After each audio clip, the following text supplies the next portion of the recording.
अस्सलाम वालेकुम। इससे पहले हमने जो मुख्तलिफ मैथमेटिकल ऑपरेशंस थे उनके बारे में हमने पढ़ा था।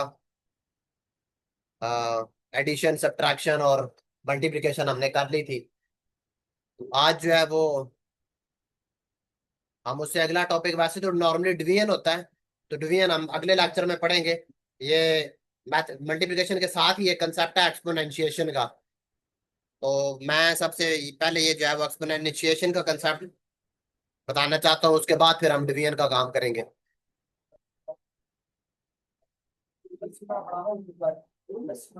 तो सबसे पहले आपके पास जो है वो एक्सपोनेंशिएशन में जो है वो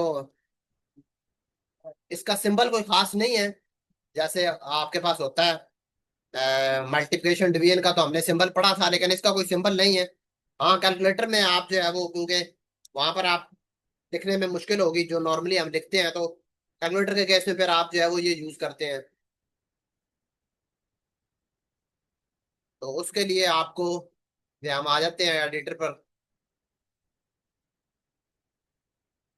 तो इस केस में आपके पास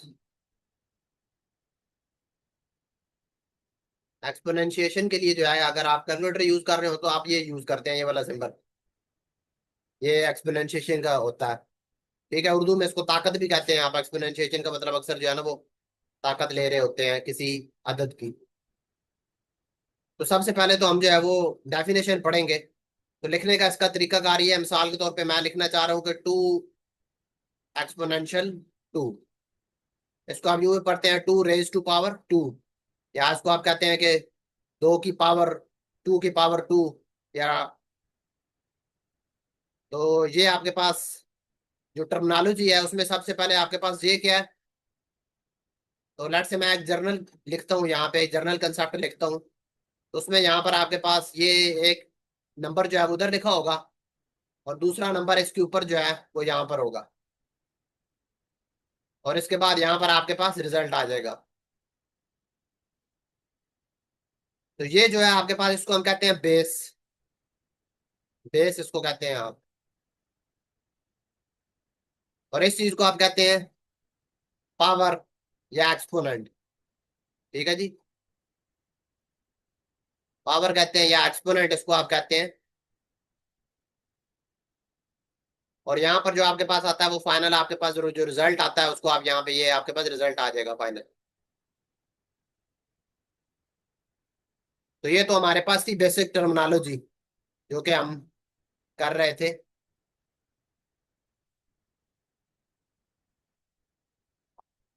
तो ये आपके पास टर्मिनोलॉजी वाला पार्ट आ गया, जो कि आप अ,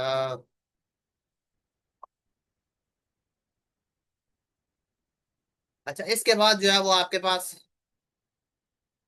जो कंसेप्ट है वो, उसमें हम अब उसमें हमने अब ये करना है कि आपके पास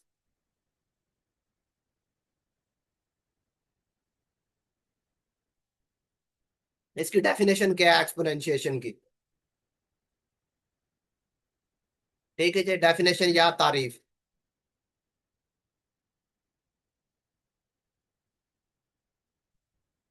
तो एक्सपोनेंशिएशन के केस में आपके पास जो बेस है और एक आपके पास क्या है, पावर है। तो इसका मतलब ये होता है कि आप जैसा हमने, आप देखें मल्टीप्लिकेशन यूज करते वक्त हमने किस को यूज किया था, एडिशन को। यानी मल्टीप्लिकेशन की डेफिनेशन के लिए हमने एडिशन की डेफिनेशन यूज की थी, एडिशन की डेफिनेशन के लिए हमने सक्सेसर का कंसेप्ट यूज किया था। तो अब एक्सपोनेंशिएशन की डेफिनेशन में आपके पास किस चीज को इस्तेमाल किया जाएगा, पिछले वाले कंसेप्ट को, यानी मल्टीप्लिकेशन को।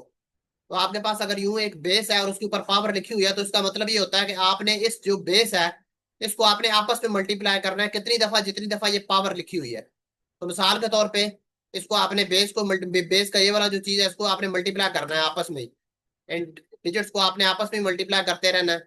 ठीक है, कितनी दफा, जितनी दफा ये आपके पास ये पावर है, how many times you have to multiply them with each other. जितनी दफा ये आपके पास उसकी पावर गिवन है, ठीक है, यानी ये जो गिवन है उतनी दफा आपने इसको मल्टीप्लाई करना है, और फाइनल जो आपके पास रिजल्ट होगा वो इस चीज का आंसर आ जाएगा आपके पास इस सारे का। तो अभी हम आगे चलते हैं।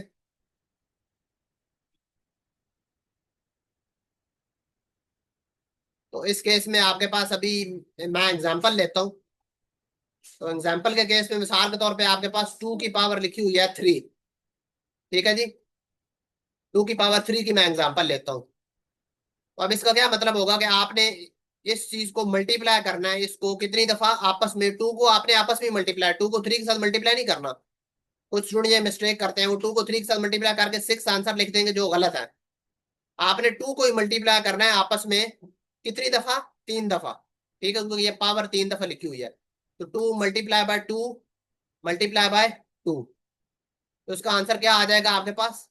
2 2 जार 4 और 2 2 2 जार 4 और 2 2 जार 4 और 4 2 जार 8। ठीक है, इसका आंसर आपके पास 4 आ गया। और 4 को आपने 2 से मल्टीप्लाई किया तो आपके पास 8 आ गया। ठीक है जी। तो 2 की पावर 3 का आंसर आपके पास फिर क्या आता है? 2 की पावर 3 इज इक्वल्स टू 8। ठीक है, ये 6 नहीं है, ये मिस्टेक नहीं करनी।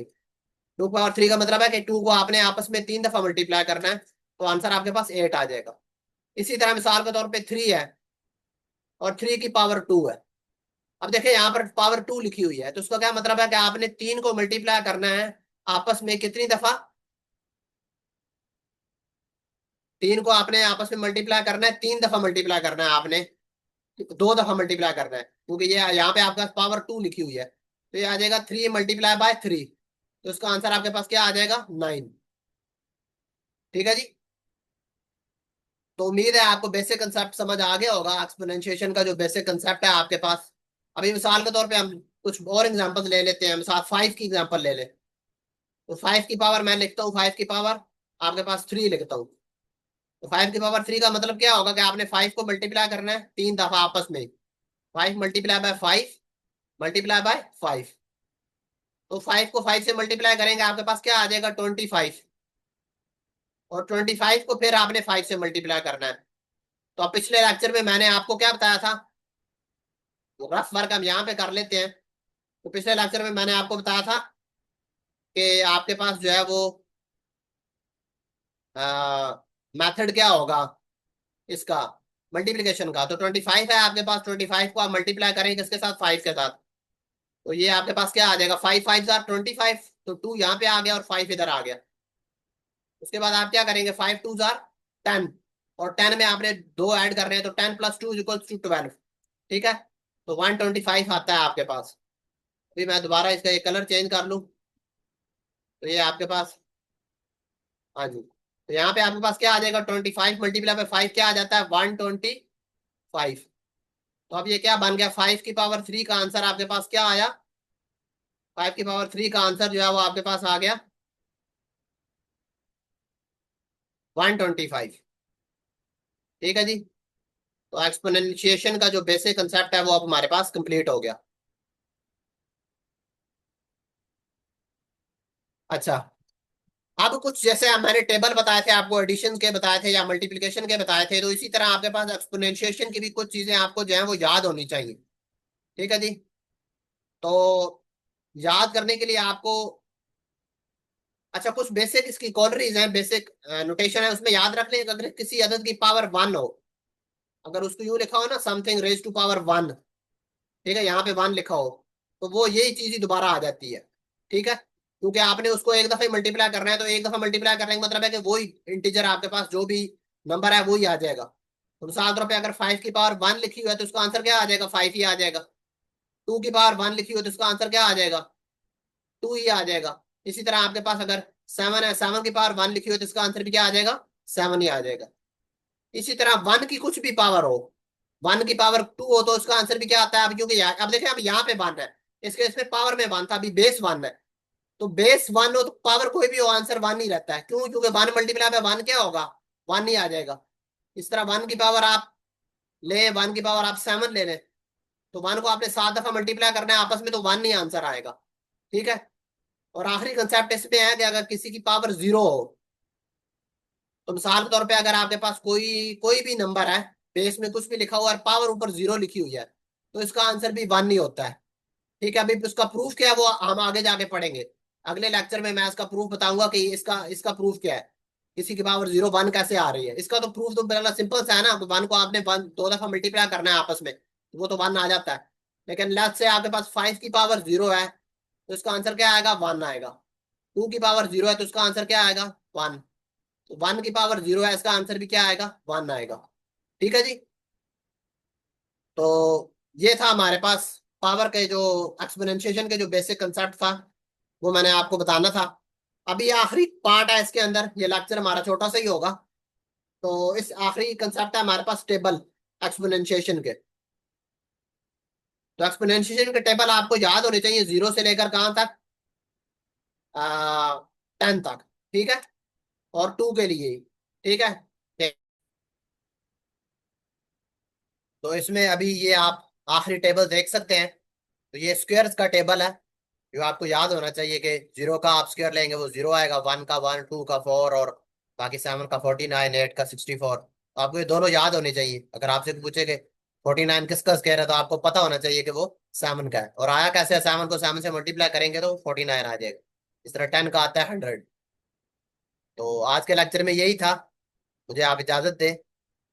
नेक्स्ट लेक्चर के लिए, नेक्स्ट लेक्चर हमारा डिवीजन का होगा, आखिरी मैथमेटिकल ऑपरेशन जो है। तब तक के लिए मुझे इजाजत दें। शुक्रिया।